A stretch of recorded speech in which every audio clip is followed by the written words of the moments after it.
Welcome to D&D Builds, where we have an outlet to make all sorts of ridiculous Dungeons & Dragons characters and stop driving the people in our lives insane with them. Today we're going to be building a Kryptonian that crash landed on Earth, Superman. If you want to be just as awesome as these people and get access to the character sheets for any of my builds, feel free to check out my Patreon, linked in the description down below. And a very special shout out to my Dungeon Master level patrons, Devin Happy, Benjamin, Tristan Bennett, and Game Steak. They get access to additional perks, including having D&D sessions hosted by me that I stream right here on YouTube, as well as over on Twitch. And finally, I made a whole new tier over on Patreon, and I honestly didn't even think anybody would go for it. But Kilo went ahead and upgraded to it, and he's our first God tier level patron. I'm actually coming up with whole new perks and things to add to the channel just because he inspires me to do so. Now let's dive right into Clark Kent, aka Kal-El, aka Superman. First things first, we gotta pick a race, and this one's kind of easy. Superman's from another world, and if we think of anything celestial body related, I go with the more celestial type of race, which is an Aasimar. They're one step away from being angels and connected to the gods, and we get to pick a sub race along with this. Since Superman is a protector of Earth, we're going with a protector Aasimar. This overall race gives us celestial resilience, giving us resistance to necrotic and radiant damage, and we're going to play off radiant damage as Superman absorbing the energy from our yellow sun here on Earth, because that's where Superman gets his powers from. A protector Aasimar can use that radiant energy and channel it into the ability to fly, as well as being able to boost the damage on a single physical attack per turn, with additional radiant damage equal to your level. And then when it comes to choosing a background, our character came from outer space, so we're going to be diving into Spelljammer and grabbing the background Wild Spacer. This gives us skill proficiencies in athletics and survival, which fits pretty well with Superman, as well as tool proficiencies in navigator's tools and space vehicles. The other most key feature of being a Wild Spacer is that you get the feat Tough, which gives us 2 extra hit points per level, which is a massive boost to your health. This is going to be super helpful, and it is a little bit overpowered if you've checked out my Spelljammer is broken video, but we're going to use it because this is Superman and he is kind of overpowered. And before we even consider a starting class, let's dive into some stats. When it comes to strength, Superman's obviously pretty strong, so we're going to put 15 points into strength. And since we went Protector Aasimar, usually you'd get 1 point into Wisdom, but thanks to Tasha's, we can reallocate that also into our Strength, bringing it up to 16. Even though Superman doesn't really need to dodge too many attacks most of the time, considering how nearly indestructible he is, he still has the ability to, so we're going to put 14 points into Dexterity, and then we're going to take our Constitution and only bump it to 12. I know he's super hardy and has tons of health, but considering how fragile he is once he's remotely around Kryptonite, this kind of makes sense. And then, because of his Wild Spacer background, we can attribute him being on Earth to having that tough feat that we actually get from being a Wild Spacer. This is like having a Constitution of 16 instead of 12 when you're just factoring in health. Then when it comes to intelligence, we're going to dump that because that's not really what Superman's known for. Maybe I could move the Earth out of the way. If we had a week, I couldn't list all the reasons that won't work. Then when it comes to wisdom, we're gonna dump that as well, because even though Superman is super perceptive, he is not so great at reading people. He's overly trusting. I mean, it took season upon season of Smallville for him to even remotely consider Lex Luthor as a possible danger. And since wisdom is tied to insight, that's why we're dumping it. Lastly, we have charisma, and Superman is an inspiration to heroes and people alike. He is a symbol of hope. And there's no other stat that fits better than charisma when it comes to this. So we're going to put 14 points into charisma and then get another +2 from being an Aasimar. Now we have to pick a starting class. I really want to make sure I hit all of Superman's core abilities, and I was super tempted to take this the Smallville route because I was a huge fan of Smallville, and especially since they just started doing a Talkville podcast where Michael Rosenbaum, who played Lex Luthor, and Tom Welling, who played Clark Kent, go through the show and chat about it. I was super tempted to completely go that route and have a slightly lower powered Superman that doesn't really fly, but considering we have a Protector Aasimar that can fly right off the bat, I figured it might not be great to go that route. And when choosing that starting class, I need you to kind of trust me for a bit. I was tempted to go Paladin because it's all about truth, justice, and being super lawful. That's very Paladin-like, and that's also very Superman-like. But the actual abilities and everything don't really fit great with Superman. I was tempted to go Barbarian just for pure hardcore strength, but then I started thinking outside the box, and I realized Superman isn't inspiration to everybody around him. And there's one class that's particularly inspirational, a Bard. You're gonna have to trust me on this one because I know most people wouldn't be expecting a Bard, but trust me, I'm gonna try and make it work. At level 1 of Bard, you get access to light armor, and Superman doesn't really need armor, but he does wear his super suit pretty regularly, and even early in the Smallville series, we do see him constantly wearing a leather jacket, so light armor can fit. You also get access to a handful of weapons and some musical instruments, but we don't really care about those. You also get saving throws and dexterity and charisma, and you get to choose any 3 skills. We're gonna take perception because Superman's super perceptive. I mean, he can see things on a microscopic level, and he even has x-ray vision, which don't worry, we're gonna touch on later. Then we'll grab performance and persuasion because they're charisma based, and it seems like something that Superman would be pretty good at. Then at level 1 of Bard, you get Bardic Inspiration, allowing you to inspire those around you, and that's part of why we went this class in the first place. Then you also get some spell casting. You get 2 cantrips at this level, so we're gonna grab Thunderclap to slam into the ground, doing some damage all around you, and we'll grab Friends because Superman's pretty friendly. You get to learn 4 spells at this level, so we're gonna grab Long Strider so you can start boosting up your super speed, Featherfall so you don't have to take any fall damage, Heroism because you're one of the most iconic heroes of all time, it only makes sense to have heroism, and then we'll grab Disguise Self for when you have to put on a pair of glasses. Then at second level of Bards, we get Jack of all trades, making you pretty good at most things, which kind of fits for Superman. We also get Song of Rest, so you can recover much more quickly whenever you're taking a short rest. Then you get to learn 1 more spell, and we're just going to take Earth Tremor so that we can punch the ground and shake everything around, doing a bit of damage. And then at 3rd level, you get Expertise, and we're going to boost up our Perception because, like I said, you have super eyes. And then we'll follow it up with Expertise in Athletics because you're pretty darn athletic. Also at 3rd level, we get access to a Bard College. And there's a couple good choices here, but there's a Bard College that specifically cites that it's all about keeping the memory of great heroes alive and inspiring new generations of heroes. And that seems super fitting to Superman. So we're gonna go with College of Valor. This gives us proficiency in medium armor, and considering how durable the super suit seems to be, I wouldn't be against upgrading your leather jacket to whatever the super suit is made out of, which might be some sort of medium armor. You also get Combat Inspiration, allowing you to inspire your allies to do a bit better in battle, or even hit a little harder, adding the inspiration die that you give them to the damage that they would roll. Lastly, at 3rd level, you get access to 1 more spell, and now it can be up to a 2nd level spell slot. So we're going to grab Heat Metal. This is going to start leaning into your heat vision, but don't worry, we'll find a way to amplify it a bit more later. Heat Metal is frankly one of my favorite spells in D&D because it is just so hard to fight against. Then at 4th level of Bard, we get an ability score improvement, so we're not actually going to take an ability score. We're going to grab a feat, and we're going to grab Fighting Initiate. This gives us access to a fighting style from the fighter class, and we're going to grab Unarmed Fighting. Now you can finally do some solid punching, doing 1d8 plus your strength modifier, while also giving you some bonuses to being able to grapple. Also at 4th level of Bard, you get access to 1 more cantrip and 1 more spell. So the cantrip we're going to grab is Blade Ward because this gives us resistance to certain types of damage and makes it so you can just take a bit more hits. As far as the 2nd level spell we're going to grab, I was super tempted to grab Shatter and just play it off as you punching so hard that it lets out a serious amount of damage, but it has to be centered on a point further away, otherwise you're going to take damage too.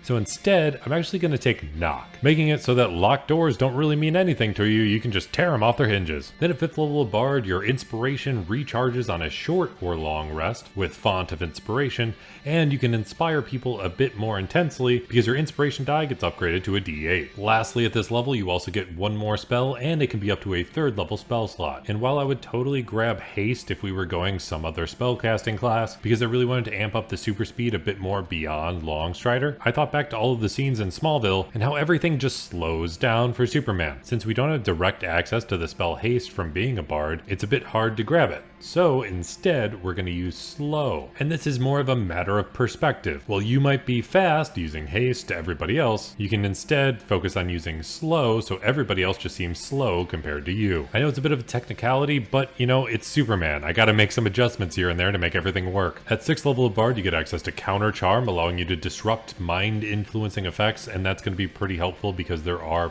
plenty of creatures that Superman comes up against that try to control his mind. You also get a feature from being a Valor Bard and extra attacks, so now you can punch twice instead of once. And then lastly at this level you get one more spell, and we're just going to grab Lemon's Tiny Hut, which you can think of as a mini Fortress of Solitude. I was tempted to grab Intellectual Fortress, but that doesn't actually give you a physical place to go, so I kind of avoided it. Then at 7th level of Bard you get access to one more spell, and it can be up to 4th level spell slot. So we're just going to grab Freedom of Movement, so nothing could really slow you down or restrain you because you can just bust right through it. Then at 8th level of Bard you get access to an ability score improvement, so we're going to boost up our strength by 2 points, bringing it to 18, and you get access to one more spell. So we're going to pretend that you're really fast, but really you're teleporting because we're going to grab Dimension Door. While we play this off as super speed, sometimes you're just moving so fast that it seems like you're teleporting to a normal person's vision. Then at 9th level of Bard, Song of Rest gets upgraded so you can recover a tiny bit faster, and you get access to one more spell that can be all the way up to 5th level. And you remember how we played off super speed being like everybody else is slow? Well, we're going to amp that up a bit more by using Hold Monster. Then at 10th level of Bard, you inspire people a bit more because your Bardic Inspiration gets upgraded from a D8 to a D10. You get Expertise and 2 more skills, so we'll go ahead and boost up that Performance and Persuasion, and you get 1 more cantrip and 2 more spells. As far as the cantrip we're just going to grab Prestidigitation because it's kind of a vague minor magical effect kind of cantrip, and there's kind of some vague abilities that Superman can just do, so it kind of fits. Then you also get Magical Secrets. This is kind of what I've been waiting for. It allows you to dive into any other spell list in D&D and treat them as a bard spell, so you can use your charisma for the spell casting. Because I'm sure at this point you're like, what the hell, we've hardly touched on any of Superman's powers. And here's where we're going to get a bit more of them. Because the first magical secret we're going to grab is the Super Breath. I was tempted to jump into Gust of Wind or Gust so that we can just blow people away a bit, but I always like the idea that it can freeze people, so we're going to grab Cone of Cold. I was also tempted to jump into either Agonize or Scorcher for the heat vision, or maybe just keep it simple with Firebolt because sometimes there's little bursts to it, but instead I'm actually going to save the other spell from Magical Secrets for a bit later, because at 11th level you get access to a higher level spell slot and you can learn one more spell.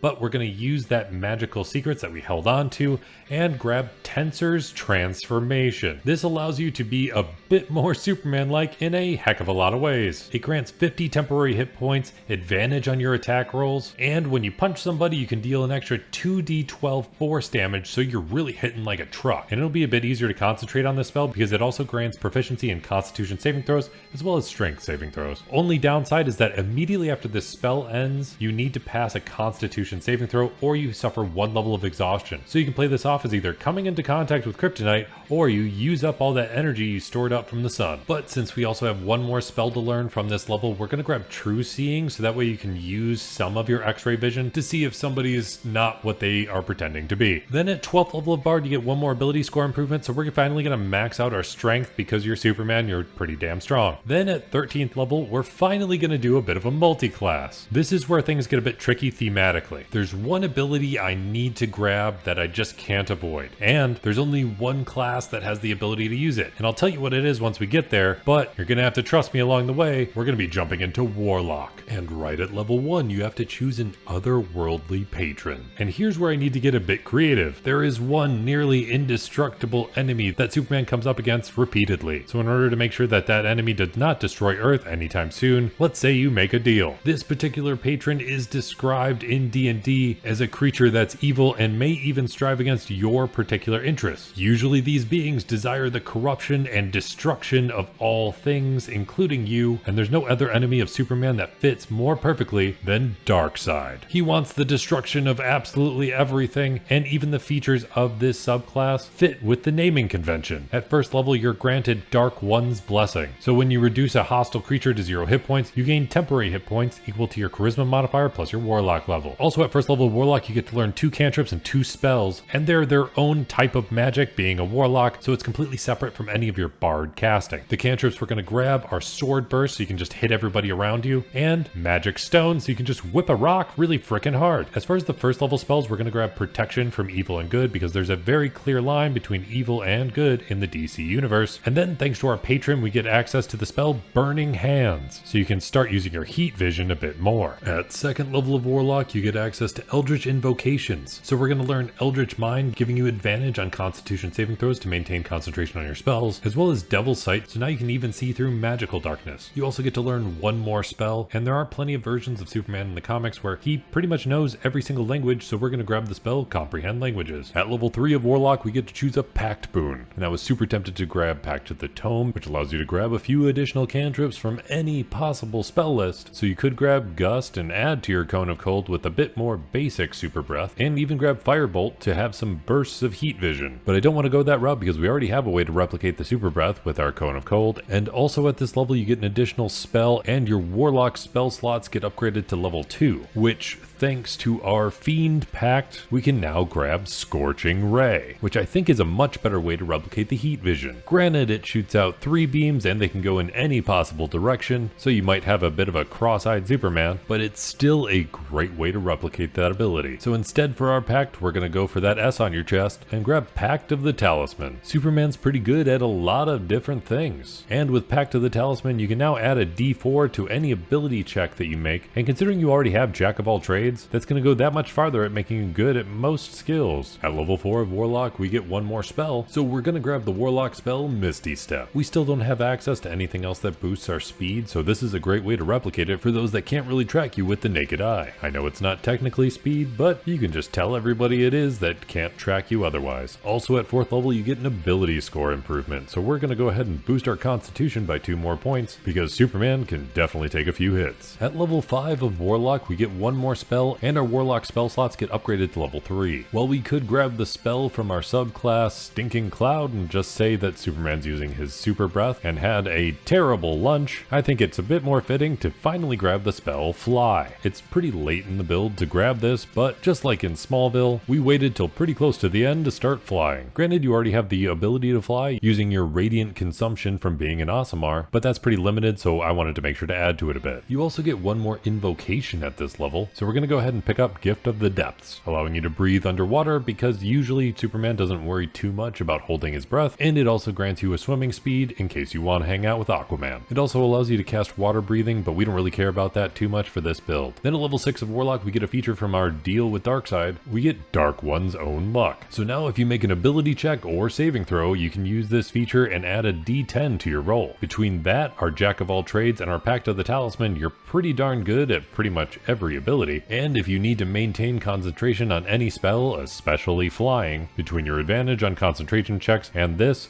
you should be pretty well covered. You also get one more spell at this level, so we're going to grab Thunder Step, which you can think of as launching yourself with such force it creates quite the boom. This is another time we're using a bit of teleportation to reenact super speed, but we're just kind of going with it now. Then at 7th level of Warlock, we get one more invocation, and this is part of why I wanted to go Warlock in the first place, because finally at 7th level of Warlock, we can get a full-blown access to our X-ray vision. We've hinted at it a bit throughout this build, but this is the only way to get a completely accurate version of the ability. We're picking up the invocation Ghostly Gaze, allowing you to use an action to gain the ability to see through solid objects. You do have to concentrate it, and it only lasts a minute, but there's almost no other way in D&D to have a straightforward X-ray vision other than this. We could have messed with it a bit more like we did with our super speed, but I wanted to actually go straightforward with this one. Also at this level you get access to one more spell, and your Warlock spell slots get upgraded to 4th level. I was tempted to grab Banishment, so that way you could knock Zod back into the Phantom Zone, but we're going to stick with the core ability still, and grab a spell from your Warlock subclass, pretending that you use your heat vision in a line along the ground,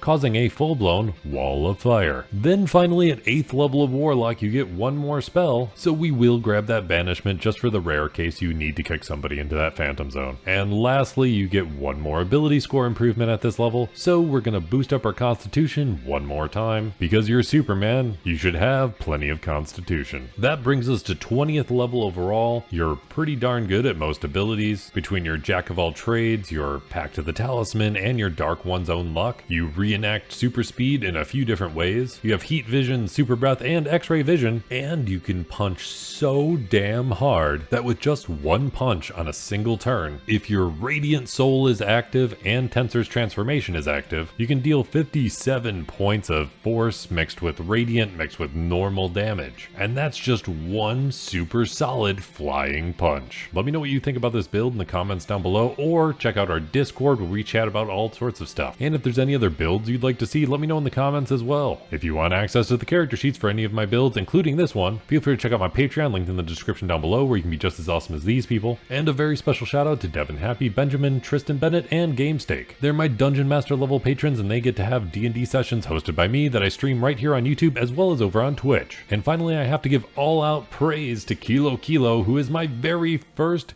God tier level patron. I'm actually coming up with whole new perks and things to add to the channel just because he inspires me to do so. If you made it all the way to the end of this video, let me know by hitting that like button, and I'll be here hoping you roll at least 3 nat 20s in your next D&D session, especially if you're playing as Clark Kent, aka Kal-El, aka Superman, aka the Man of Steel, aka a million other things.